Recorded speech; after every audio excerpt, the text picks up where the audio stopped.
Hey everybody, welcome to Sax Spy, where I uncover the best vintage and modern saxophone gear, Vinty or Minty. And today I have this Vinty Conn 10M tenor with original silver plate. I'm going to play test it and show a variety of different styles on it, and then compare it against a Minty Cannonball Vintage Reborn Brute tenor.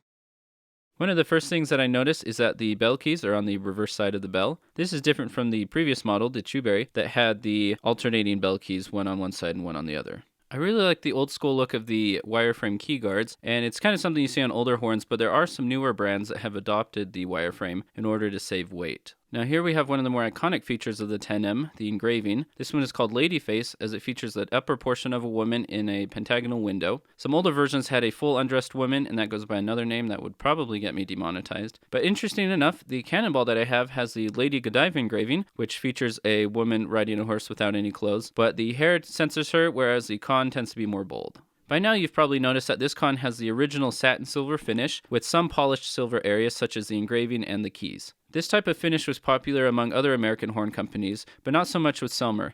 During Gold and Silver Week on my Instagram, I did post pictures of two Selmer Mark VI silver sable saxophones, one alto and one tenor, that are super rare, so make sure you go check that out.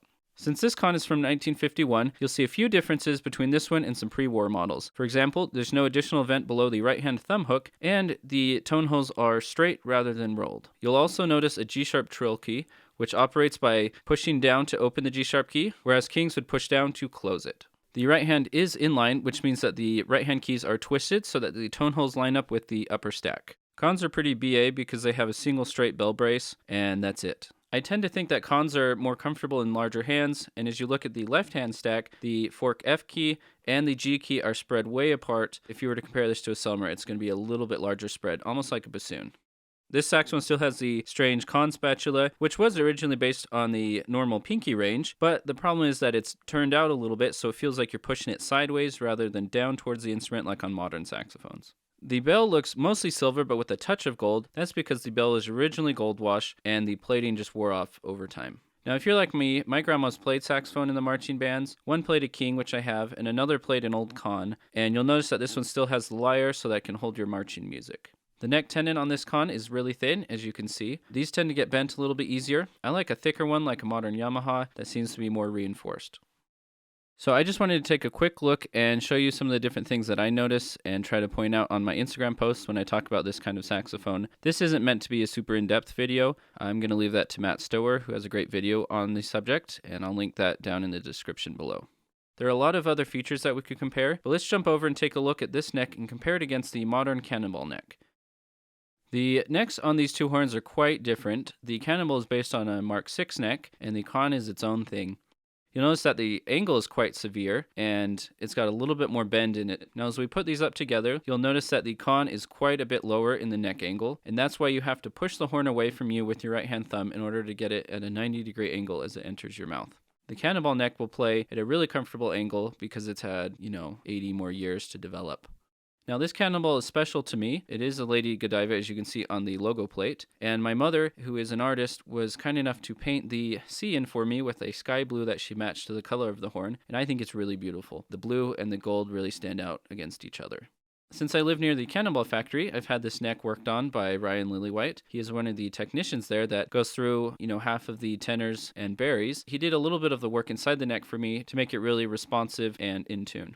The Conn neck still has that wireframe type guide. It also has a neck brace that helps prevent the neck from getting what we call a pull down.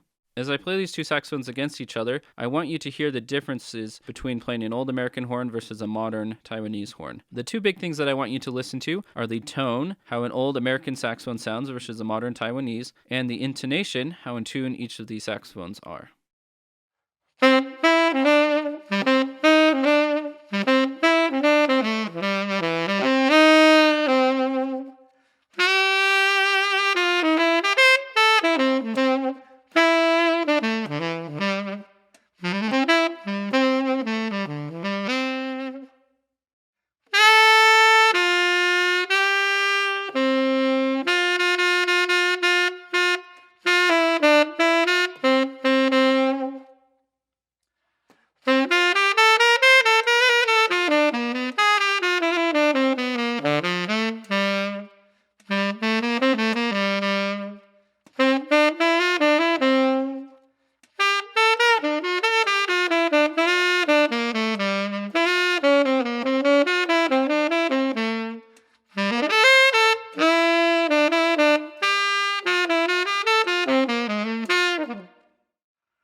Hey everyone, just a quick announcement. I will be at NAMM this week from January 16th through the 19th. That's Thursday through Saturday. I'll be wandering around on Thursday, Friday, and Saturday, but on Sunday I'll be working at the Key Leaves booth, so anytime you can find me, just come say hi. Let's make a video. Let's go try out some saxophones. I'd love to meet anyone and hang out. You guys are way cooler than I am anyway, so I'll probably find you first.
So did you prefer the Venti or the Minty? Make sure to leave a comment with your answer down below. Like this video, subscribe, and ring the bell for notifications so you can know when the next video comes out. That's all for today. And as always, keep an eye out for all things Venti or Minty.